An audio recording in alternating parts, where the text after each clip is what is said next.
Yeah.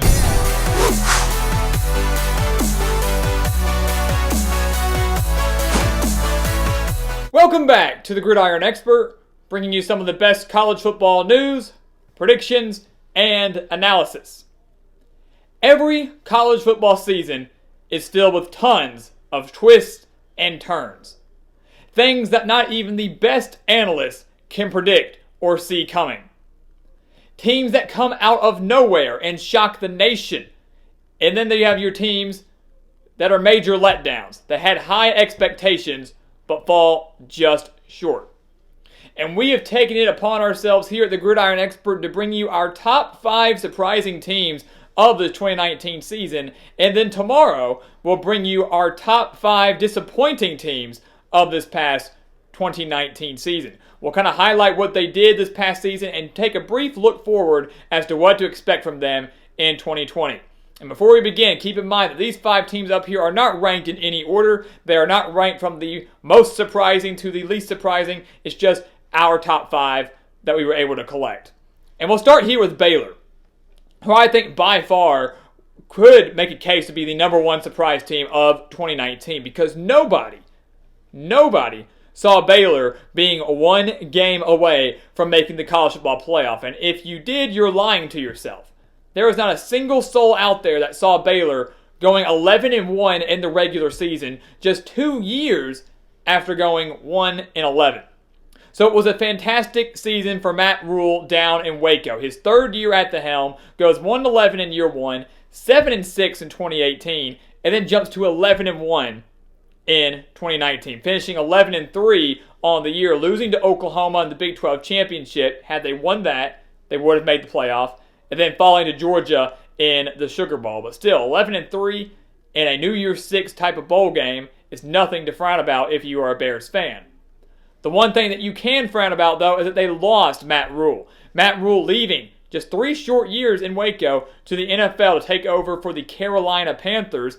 And he did some damage across the nation as well, taking Joe Brady with him from LSU, who was a major reason for Joe Burrow's success down in Baton Rouge. But you look at Baylor and you wonder, how will Dave Aranda, the former defensive coordinator at LSU, so Matt Rule, not intentionally, kind of took a lot away from that LSU program at Baton Rouge. How will Dave Aranda improve and continue his success at Baylor in 2020? Will Baylor continue to be a national power?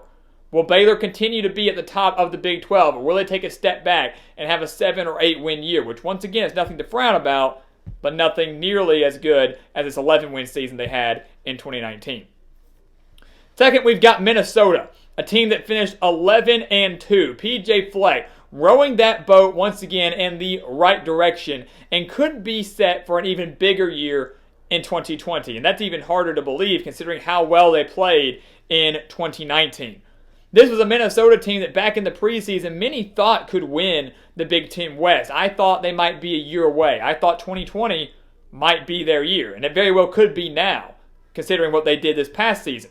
11-2, upsetting Auburn in the Outback Bowl, a game that not many gave the Golden Gophers a chance in that one. Many people did not think Minnesota could go down to Florida and pull off the win over Bo Nix and the Tigers, but they were able to do it to finish 11-2. They were 1 game away from the Big Ten championship. They beat Wisconsin in the season finale. They were playing Ohio State. And if they beat Ohio State, guess what? The Golden Gophers are in the college football playoff. So 3 teams up here, Baylor, Minnesota, and Utah, were in the college football playoff hunt at the very end of November. And I guarantee you not many people thought they would be at the beginning of that 2019 season. But Minnesota and PJ Fleck, they finished the season number 10 in the country, and next year they very well could be the favorite in the Big Ten West. Iowa's a perennial power. Wisconsin's always good, but with the amount of talent that teams in that division are losing this year and the amount of talent that Minnesota is returning, I like the Golden Gophers and PJ Fleck early in that very tough Big Ten West division. We've got Utah up here, number 3 on the board, and this was one that many people kind of had high expectations for Utah. They really didn't disappoint. Many people thought they could make a playoff run. Many people thought that if they were going to, 2019 was the year to do it.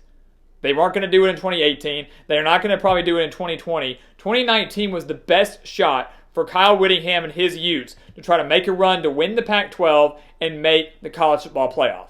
and they were one win away from doing so. They finished 11-3, finished number 16 in the country, but that record and that ranking really, to me, is not indicative of how good this team was over the course of the entire season. By the season's end, the regular season, they had just one loss, and that was to USC and that very potent passing attack at the Coliseum. They ran the table the rest of the way. But then they got annihilated by Oregon in the Pac-12 championship game, and then got annihilated 38-10 to Texas in the Alamo Bowl. So that combined made Utah's record and kind of put a little bit of a bad mark on what was a very successful season for Kyle Whittingham and his squad. One game away from the college football playoff. Not many teams can say they've done that. Not many teams can even get to that point. So a very successful year, but they're going to have a major rebuilding year in 2020, losing a lot of key starters, including Tyler Huntley, their quarterback, and Zach Moss, their running back. So Whittingham going to have the work cut out for him, but he has always thrived over in Salt Lake City, and I wouldn't expect anything less for next season. Right below Utah, we've got another team in red, and that is the Louisville Cardinals. And once again, I don't think anybody saw Louisville doing as well as they did this season. Sure, they were not as relevant on the national stage as Baylor, Minnesota, or Utah, but Louisville, keep in mind, in Bobby Petrino's last year at the helm in 2018, they finished 2-10. They go out, they hire Scott Satterfield from Appalachian State, a guy who had thrived there, a guy that at Appalachian State was winning Sun Belt titles left and right and was competing very well against some of the best teams in the country, Power 5 teams, Penn State, Tennessee, guys like that. They didn't win those games, but they could take them down to the wire. Scott Satterfield comes in and in his first year completely revitalizes the entire offense and takes a team that went 2-10 the year before to 8-5 and a bowl victory over Mississippi State in the Music City Bowl. 8-5, 5-3 in ACC play, in a very bad ACC, I should add, in his first season at Louisville. To me, that's extremely impressive. Extremely, extremely impressive. And the beauty of this for Louisville is they have a lot of talent returning next year, especially on the offensive side of the ball. That offense was extremely balanced and explosive in 2019. Imagine what it's going to do with another year of practice and another year of prep under Satterfield's system. And keep in mind this, many people will look at Louisville's record and they'll say, well, they're 8-5. They went 5-3 in the ACC, but the ACC was so bad. There was no talent there. There was no competition. So 4 of the 8 wins up here for Louisville were wins against teams that went bowling. Let that sink in for a little bit. One of them, of course, coming in their bowl game, but half of their wins were against teams that went bowling in 2019. So it wasn't that they just got handed these wins. They went out there and earned them, in the future looking very, very bright for Scott Satterfield and his Cardinals. And then finally, our last team up on the board, we've got the SMU Mustangs out in Dallas. Once again, a team that I don't think anybody saw coming in 2019. Maybe making a bowl game in Sonny Dykes' second year at the helm, but not contending for a New Year's Six bowl game up until the very end of the season. And just listen to these stats for the Mustangs real quick. They went 5-7 in 2018, Sonny Dykes' first year at the helm. They had their best start, an 8-0 start, their best start since 1982. Finished the season 10-3. Yes, was a disappointing loss to Florida Atlantic in the Boca Raton Bowl. One that I think shocked everybody, considering the amount of talent and starters that did not play in that game for Florida Atlantic. And the Owls, of course, not having their coach in Lane Kiffin. So the Mustangs really laid an egg there, much like they did against Memphis and Navy, the 2 games that kept them out of the American Athletic Championship game and out of New Year's Six bowl game consideration. But in year 2, to go 10-3 and to give SMU one of the best seasons they have had since their glory days in the 80s, that cannot go unnoticed. That deserves to be appreciated. And let me tell you what, they're going to be even better in 2020. They get another year out of Shane Buechele, the quarterback transfer from Texas, who this year alone threw for over 3,900 yards. This SMU team is legit. This SMU team is for real. Sonny Dykes did a pretty dang good job out of California, at least for a little while, but he knew how to breed quarterbacks. He's doing the same thing here in Dallas with Shane Buechele. Watch out for the Mustangs and the American Athletic, a conference that many consider to be the Power 6, and the Mustangs are going to be one of the toughest teams in that conference going into next season. So guys, there you have it, our top 5 surprise teams of 2019.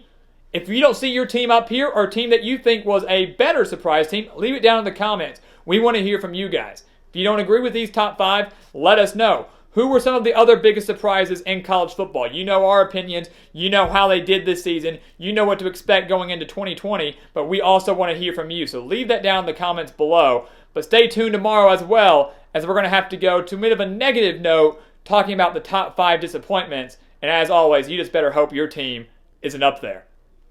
So guys, as always, thank you so much for watching us here on YouTube. Make sure to like this video and check out everything we have for you in the description below. We've got exclusive college football content, exclusive college football offers, and plenty of other news to help you out with college football knowledge and to benefit us here at the Gridiron Expert that you do not want to miss out on. So go ahead and check it out in the description.